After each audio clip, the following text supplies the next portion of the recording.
At halftime, my biggest concern was the points off of turnovers. We had 10 turnovers in the first half, and we're giving Houston too many extra possessions. Also, their three post players had 21 of their 34 points, and I thought we did a really good job defending their perimeters, and that was a difference. I think the third quarter, we go from turning it over 10 times. I think in the third quarter we only had 3 turnovers. And, our shots went in because we defended and kept Houston in front of us, and we didn't give them second shots. Questions?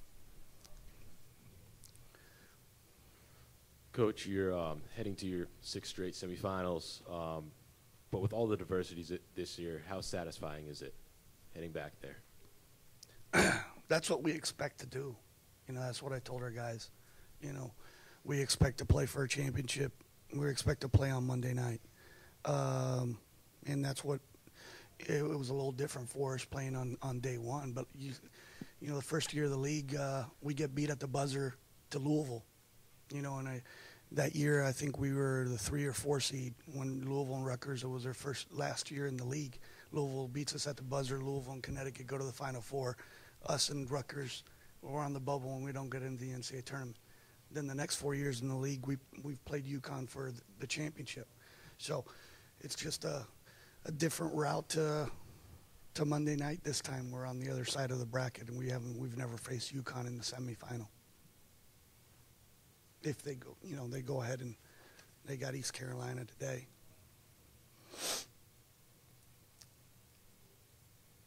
Any questions for the student athletes?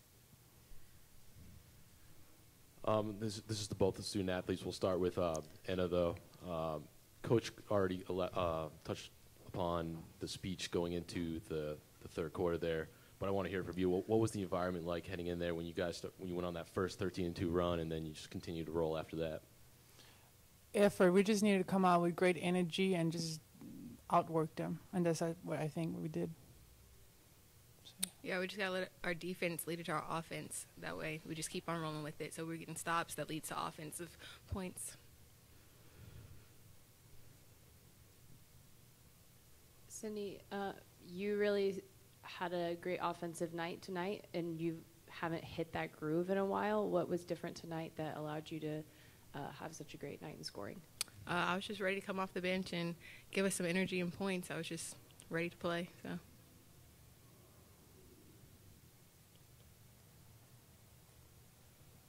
For both the student athletes, Coach talked about you guys always expect to be in the final. Can you just talk about where that confidence comes from with this team in particular, just because of all the adversity you've gone through? I think just like playing for the people that are hurt that we don't have on the court right now, and just the hours we spend in the gym, like we don't want to go home like early. So. I mean, yeah, like this whole year, everybody puts extra work in the gym and really works hard, and I feel like we're a team that's in really good shape. That really made a difference too. So, yeah.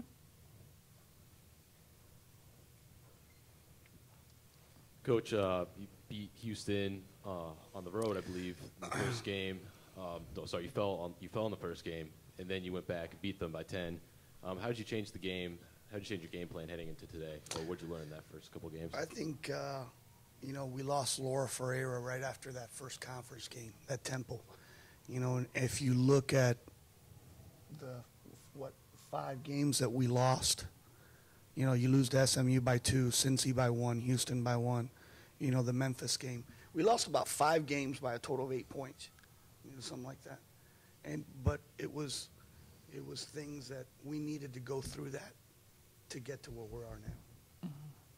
A lot of guys haven't been put in those positions and making decisions, valuing every possession, making decisions in the fourth quarter, knowing how to win in the fourth quarter. And I think we're doing that now. Our record would be a lot different even if we won, 50% of those games. We've lost. We got probably 8 or 9 of those losses are single-digit losses, including our non-conference. Jose, given how you played on Monday night against UConn and how you've been playing recently, is there a little bit difference, assuming they can get by East Carolina? Is there a different level of confidence with this team heading into tomorrow? I thought, we went up there the first time, and I didn't know how our team was going to respond, to be honest with you, because they had never been placed in that environment when we went to Gamble. And I thought we did a really good job for a half, and then second half we got overwhelmed with their pressure. Again, Monday night was a little different because it's only a one-day prep, and we both played on a Saturday. So different circumstances. Now we're going into day 3 with us. We play limited numbers. But these guys, they'll be ready to go. Yeah. Any other questions? Just along those same lines for the players, did you guys gain a bit of confidence coming off of Monday night because you did have them on the ropes for a while? You guys go into this game feeling pretty good about yourselves and your chances? I mean, every time you go to a basketball game, it's a 50-50% chance, and then we just got to go in and play hard and put in the work and then see, because I feel like all year that what this team had done well, we work hard in the game and put effort, and that's what brought us a long way. Yeah, we just got to focus on us, defend, make plays on the offensive end, and everything else will come. First of all, I'll just say hats off to Jose. Just like we went through a lot of adversity this year, they did as well. A lot of injuries, but we're able to kind of start to get it together down the stretch and peak and really play well. Just want to congratulate them on the win. I just thought we were really, really good in the first half. Second half, we allowed them to get an offensive rhythm and didn't rebound the basketball. And then we kind of lost our offensive rhythm that second half and allowed them to kind of dictate the tempo, the rebounds, and the flow of the game, and came up short. But, again, I just want to, we had a really, really tough season, had some adversity ourselves, and, our young team stayed together and fought. And they continue to do that no matter what. Whatever adversity that came in front of us, we still stuck together and was able to finish fourth and get here today and play our butts off. Coach, I think it was just 2 years ago you were chosen to finish 11th in the league. Last year you saw an improvement. This year you got a first-round bye. Yeah. What has been instrumental to your program's success? We're still building the culture. And as we get better with building our culture, we're getting better players. Starting with the one to my right here, Dorian Branch and Angela and Jasmine, those kids are the foundation of what we were because they were freshmen at that time. And it's just sustaining that. We want to continue to get better players, and continue to get them to develop more.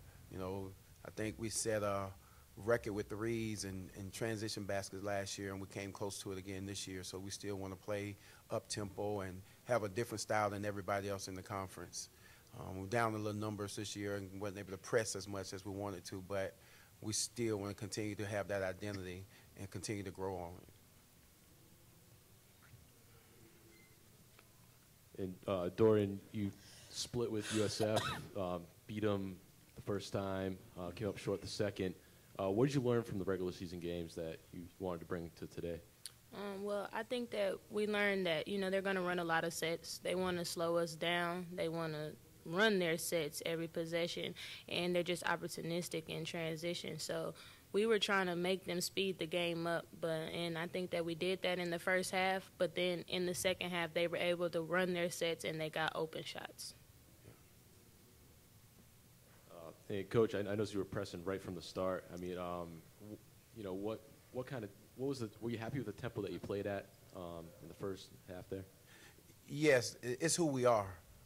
It's who we are as our team identity. It's all of them come from recruiting, them pressing, or either an AAU or high school, so they're used to that. And so we just wanted to set the tone early of what the game was going to be.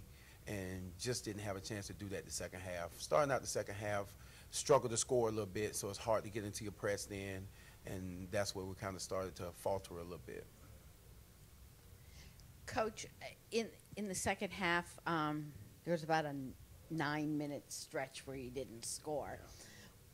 Was it what they were doing defensively, or what your offense wasn't able to do, or a combination of that? Yeah, I think it was a combination. The thing was, they're so huge in the inside that anytime we drove inside, there was walling up to where Momo Hawkins and those post players can usually jump over some of the other people that we play, and they were a little bigger down there. So we wanted to kind of hit some field behind stuff or some open window stuff, but they were getting those deflections on those balls too and closing out well. So we kind of lost our offensive rhythm of where they gapped us and we were still able to get by them in the first half. The second half, they made the adjustment and slid back just a little, one or two more steps and allow us to get shots, and we didn't take the quality shots we needed to. Dorian, do you and your teammates feel maybe that you were a little frustrated offensively in that second half? As a team or me personally? Maybe a combination of both? I think that we were probably frustrated as a team because we were getting transition shots, but we weren't hitting them. And when we take transition shots, that's a risk that we probably won't get the offensive rebound because everybody isn't down yet. So I think missing those transition shots and then having to go play defense for 30 whole seconds, maybe 60 if they got an offensive board, kind of made us a little tired to where that's why we weren't hitting our shots.